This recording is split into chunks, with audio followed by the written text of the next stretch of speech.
Assalamu alaikum dear students and welcome back. This is our sixth lecture together and today we will be talking about some speech formulas. This lecture is basically connected with the previous lecture where we were talking about the public speaking strategies. So first of all we'll look at some of the speech formulas and then we will be looking at some patterns of speech organization or the presentation organization.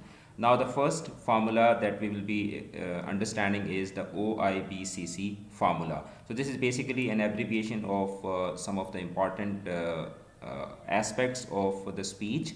OIBCC means that first of all, you have to understand that how you should be opening your speech and what kind of introduction you need to have and what would be the body of your presentation and how do you have to conclude the presentation and how you have to properly close it. Now, as far as the opening of the speech is concerned or opening of the presentation is concerned, in the beginning you should be actually grabbing the attention of the audience, because in the beginning if you are unable to grab the attention of the audience, obviously you will not be able to convey the message that you want to convey. So grabbing attention is very much important, and in the coming slides we will be talking about all of these important things in detail, right? So you need to remember this, that the moment you start your speech or the moment you start your presentation, it is very important that you grab the attention of the audience. Now, in introduction, you have to talk about that why to talk about this topic, why the topic is important. In the introduction, you have to tell the audience that why they should be listening to you, why they should be spending some time with you while listening to you. So, in the introduction, you have to explain this. You have to convince the audience that the topic that you are discussing is basically something very important. Because if you will not highlight the importance of the topic, the audience will not be able to listen to you carefully. So, in the introduction, if you will highlight or if you will be able to establish the importance of the topic, then the audience will will become serious about whatever you are talking about, and then they will listen to you carefully. And body is basically the bulk of the presentation. This is the main portion of the presentation where you will be explaining the topic. Whatever you have to talk about the topic, you will be doing it in the body. Now, as far as the body is concerned, you have to remember that for every important point that you have made, you must provide some support, and this support can take the form of statistics, analogies, testimonies, illustrations, or some specific examples. Now, you don't have to simply keep saying things and keep claiming things. Whatever you are saying, you have to support it. You have to bring evidences for the statement, for the claim that you are making in the body, and your supporting details can be some statistics like some facts and figures, some numbers, some points like 80% of the people say that, or half of the population believes, or according to so and so survey, according to so and so research, these are the results. So statistics means that you can give some numbers, you can refer to some of the researches or some of the studies that were carried out. And analogies, analogies are basically some literary examples. You can give some examples from literature, and testimonies are basically the statements or the viewpoints of the experts of the field. Like for example, if you are talking about the computer sciences, you can give the statements of the famous computer scientist or the famous people who have given theories or some models of computer science. And there can be some illustrations means that you can bring some graphs, you can bring some charts, you can have some diagrams, you can have some pictures to explain the topic, and there can be some specific examples related to the topic as well. So this is how you should be arranging the body of your presentation. And when it comes to the conclusion, in conclusion you basically have to summarize briefly about all of the points that you have been talking about in the introduction and in the body, because without conclusion the audience will not be able to understand or the audience will not be able to have the complete picture of the things that you have been talking about. The presentation can be of 20 minutes, it can be of 30 minutes, it can be a 1 hour presentation. So and you will be talking about so many things. Now if you will not give a proper conclusion, if you will not give a proper summary of all of the points, the audience may forget that, right? So giving conclusion is very much important. And the important thing is that you don't have to simply give a conclusion and then leave the rostrum or leave the stage. You have to properly close the speech, or you have to properly close the presentation as well. Now what is the closing of the presentation? These are basically the last strong sentences that leave the audience with something to remember. All right. So in at the closing point, you must tie to your main idea and should tie to your opening, to make it effective. This means that whatever you are saying, whatever you are talking about, all of the presentation, you should be giving a proper close, okay? And at the closing level, you can suggest the audience about what to do next, or if there are some steps that they should be doing, or that there are some procedures that they should be following after the presentation or after the speech. So you should be guiding them about that as well. Like it can be an orientation speech, or it can be some a speech or a presentation about something that is going to happen in your company where you are working, or where you are studying, or where you work for your living. And you may be expecting from the audience that after the end of the presentation they should be doing certain things. So in the closing, you have to guide the audience, you have to tell them that what they should be doing next. Maybe in the closing, you will tell them that we will be having another session, and that session will be on so and so day and at so and so time. So you have to properly tell them the next procedure or the next step, that what should be happening next, right? So this is very important. Then there is another formula for the presentation or for the speech, and that is called the Harvard School formula. Okay, and that formula is basically used for the persuasive speeches.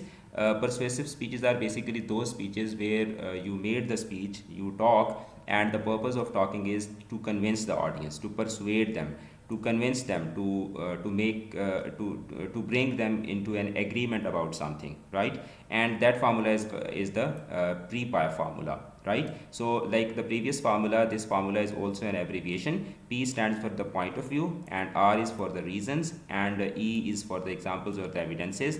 P is for the point of view restated, and then you have a you-oriented approach. Now this is similar to the previous idea. Like point of view means that you have to give an introduction in the beginning, okay, and then you have to give some reasons. So by reasons, that you have to bring some you have to bring the body of the presentation here, or the body of the speech, and then you have to strengthen your claim with the help of some examples or some evidences, and then you have to restate means that you have to retell the point of view, like this introduction. So this is basically the conclusion. Like you have to bring a conclusion here, and then you have to come up with this U approach. This means that you have to then tell the audience that what they should be doing next. So the idea is the same, but the words or the terminologies are different. Now here we will be having some example. Like for example, your point of view can be that smoking is hazardous for your life. Okay, smoking is dangerous for your life, right? So this is your point of view. Now you have to give some reasons that how it is hazardous, how it is dangerous for life. So the one reason can be that smoking causes cancer. Okay, now this is your statement, this is what you are saying, and this you are linking it with your statement, right, or with your point of view. Then you cannot simply say that smoking causes cancer and you can move forward. No, you have to give some examples, or you have to give some evidences. And as I told you in the previous slide, that your examples or your evidences can be in the form of some illustrations, some statistics, some analogies, some testimonies, or some specific examples or charts, or things like that, or the findings of some results, or findings of some studies. Now as an evidence, you can say that 50,000 people die per year from cancer, right? Now this means that if 50,000 people die per year from cancer, so this means that cancer is something which is very dangerous. And when you will say that smoking causes cancer, so people should be knowing that what happens if you have cancer. Okay, so when you will tell them that 50,000 people die per year from cancer, so it will become serious for them that okay, this means that cancer is something which is very dangerous. And if smoking causes cancer, so this means that we should be avoiding smoking. So this is how you have to plan your presentation, and this is how you have to you have to arrange it in a very logical order. Then you have to restate, since you have established the claim and you have given some evidences or some examples as well. Then you can say that if you want a long full life, then you should give up cigarettes, you should stop smoking, you should quit smoking, right? And then you have to come up with this you oriented approach, where you will be suggesting to the audience that what they should be doing next. You can say that take the first step tonight and sign up for no more smoking seminar. So this means that you are telling the audience that we are having another seminar where we will be talking about the hazards or the dangers of smoking in a seminar. So here you are trying to convince them that take the first step tonight and sign up for no more smoking seminar that you are going to conduct. So you basically start with a point of view, you start with a statement, you start with a claim, and by giving some reasons, by giving some examples and evidences, and by restating your point of view, and then moving to this you oriented approach, you actually convince your audience, you actually persuade your audience. And for this persuasive kind of speeches or persuasive kind of presentations, this pre-pi formula, which is also called the Harvard School formula, is very important. Now in the examination I can ask you that what is Harvard School formula, or what is pre-pi formula, or what is IBCC formula. So you should be knowing these technical terminologies, and then I can give you a scenario as well that okay, this if that is a scenario, so following the pre-pi formula, how would you be delivering your presentation, or how you would be making your speech. So you should be having clarity of the concept as well, and you should be knowing the terminologies as well, right? Okay, now what is the importance of the visual assistance in the presentation or in the speech? Knowing this is also very important. Now studies like researches, they show that people store and access information in three primary ways, right? So whenever people they're reading something, or they're listening to something, so the data that we memorize or the data that we store, we usually do that in three ways. Visually, like in the form of some images, whatever is told to us or whatever is explained in front of us. Some of the people, they try to store the information in the form of pictures, in the form of some images. Some of the people they store the data in the form of some auditory data, like they pay more attention to voice, they pay more attention to the sounds, and they try to remember. They are very good at remembering the sounds, what is being said to them, right? And then there are people who try to learn, or who are more comfortable with learning kinesthetically. Now kinesthetically means that they learn by touching things, they learn things by experiencing them, right? Now adults, the mature people, they absorb. Okay, absorb means that they understand, and then they retain means that whatever they have understood, they will keep that in their memory, and by this they learn. All right, now this is a very interesting, you can say that this is a very interesting information, that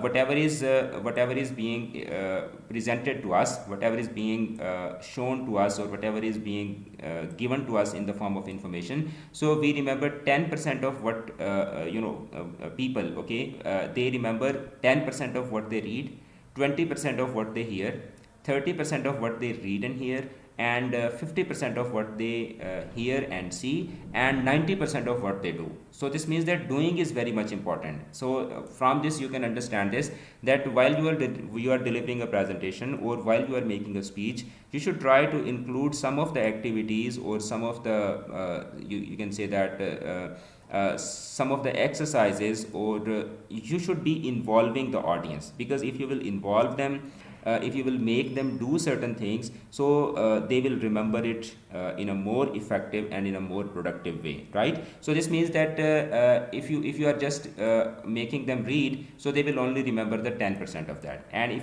if they are hearing that as well, whatever they are reading, they can hear that as well. So the chances of retaining the information and learning increases to 20%. And if they are reading and hearing together, so the chances increase. And if they can see some of the information as well, so their chances increases to 50%. And if they are involved in the activity, or they are involved in whatever is going on, so the chances of their of learning or remembering information increase to 90%. So this means that you should not be just going in front of the audience and just reading things. You should not be just going in front of the audience and making a speech without any visual aids. So if you will incorporate some of the pictures, some of the images, some of the charts, some of the graphs, and then you will involve the audience, so this is how you are going to make your speech interesting and effective. Now what can be the visual medium?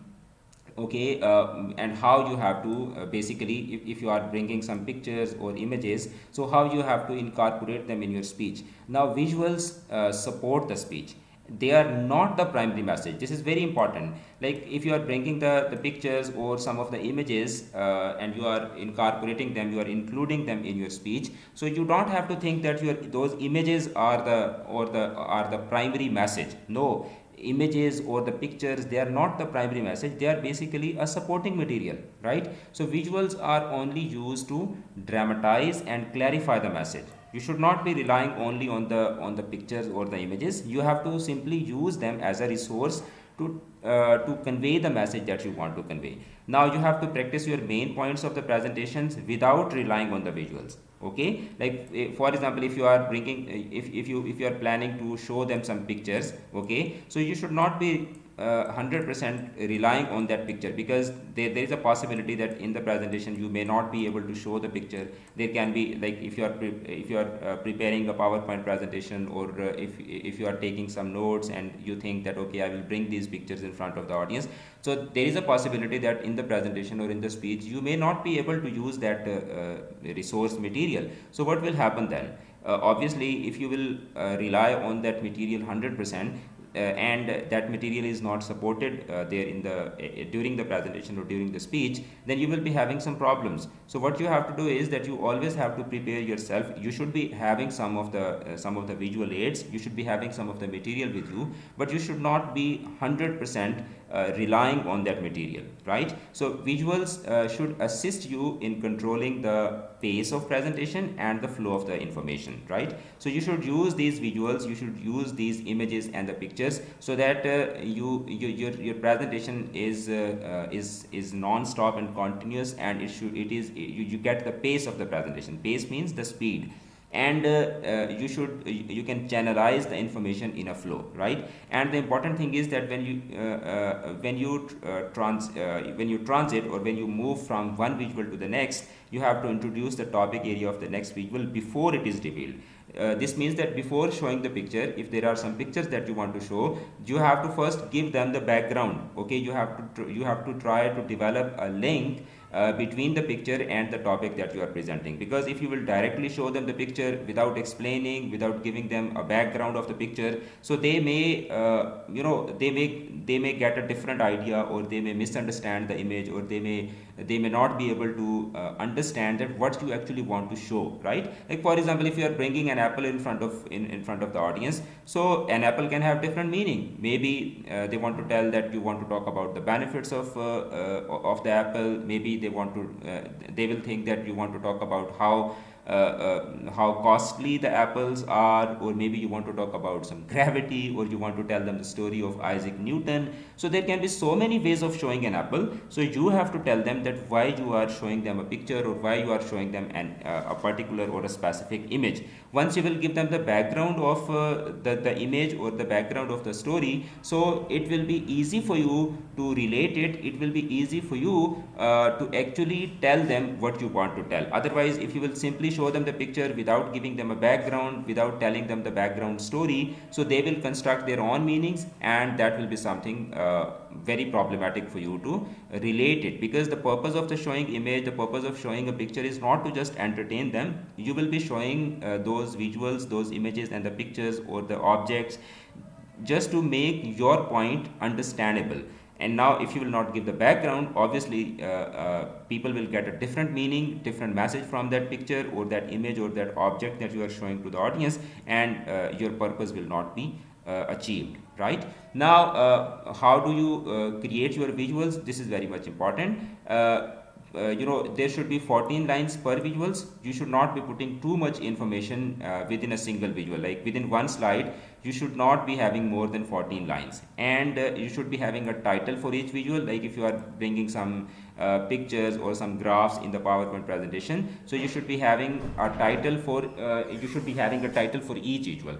Each visual, right? And the title should be meaningful. The title must be having a meaningful understanding, and you should bring some simple readable labels as well. Okay, labels on charts or graphs should be specific and they should be precise. You should not be going for lengthy descriptions or lengthy labels. Okay, and labels must be meaningful, but they should be simple, right? And the whatever the material that you are showing in front of the audience, it should be readable from the rear as well.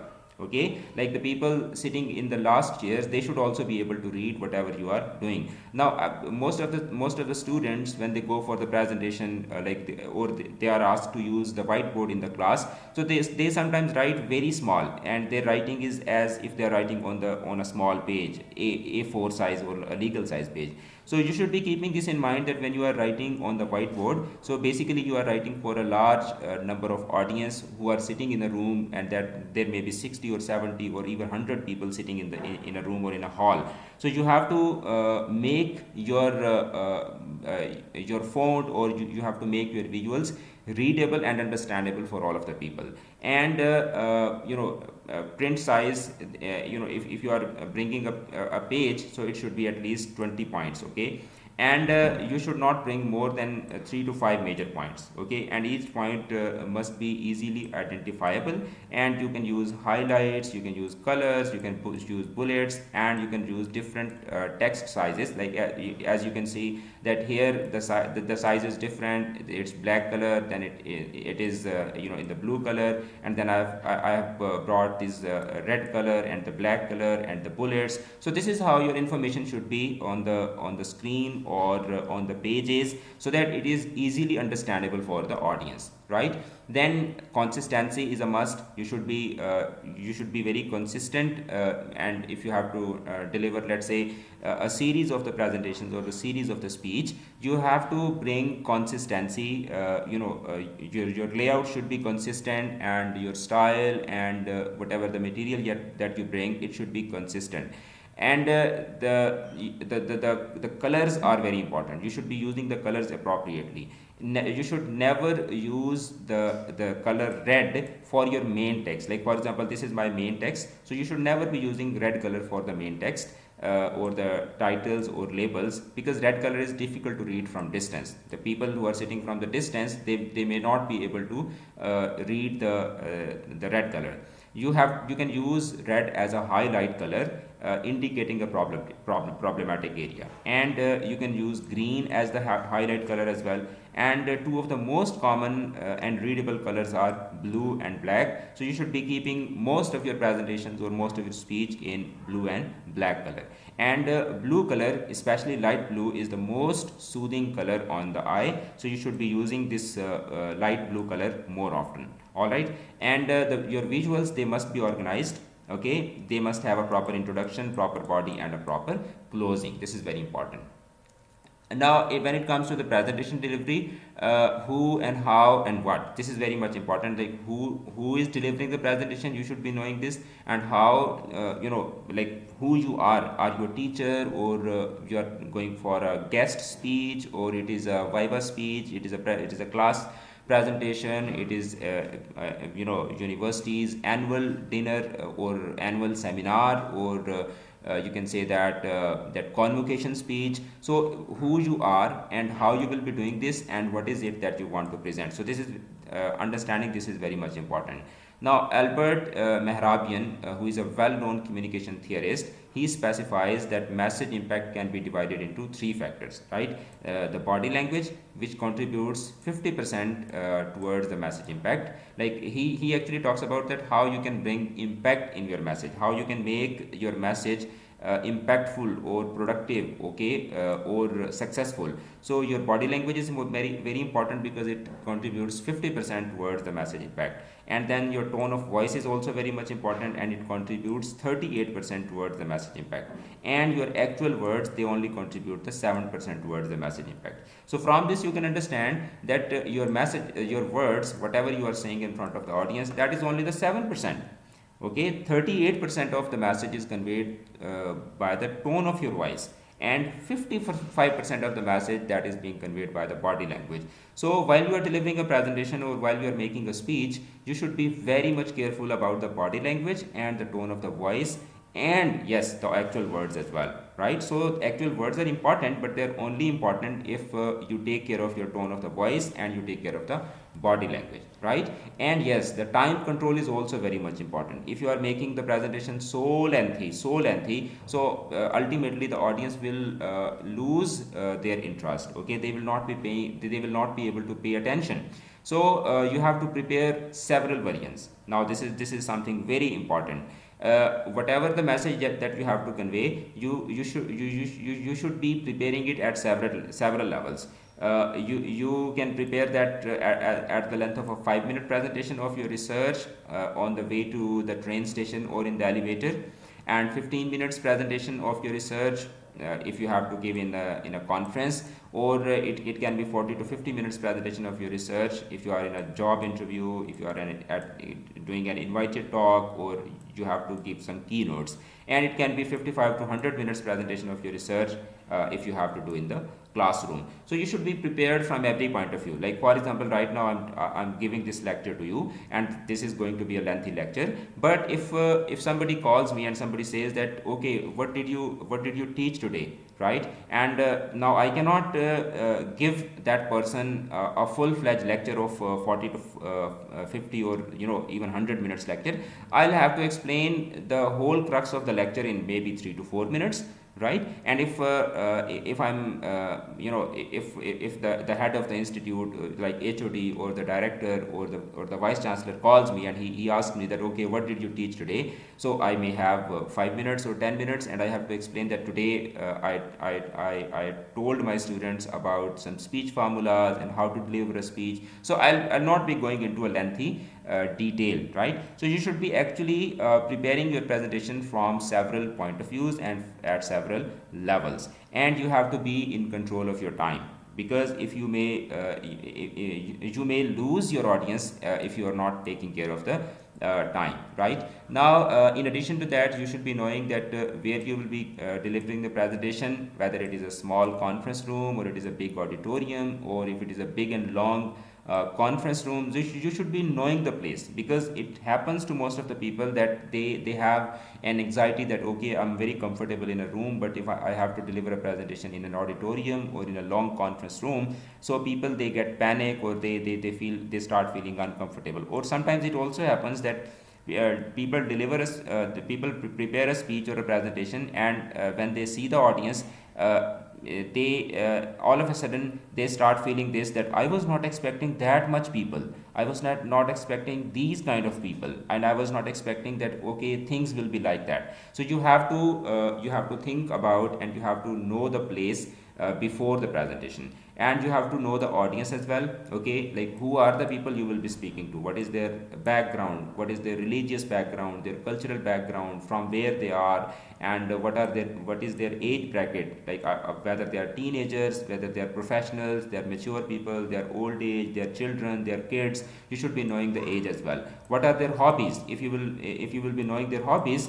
you may be able to give some interesting examples from their hobbies, and increase their interest in the presentation or in the speech. And you should be knowing their interest, and something else that is important, you should be knowing that as well, right? And this is the you can say that summary of our today's lecture.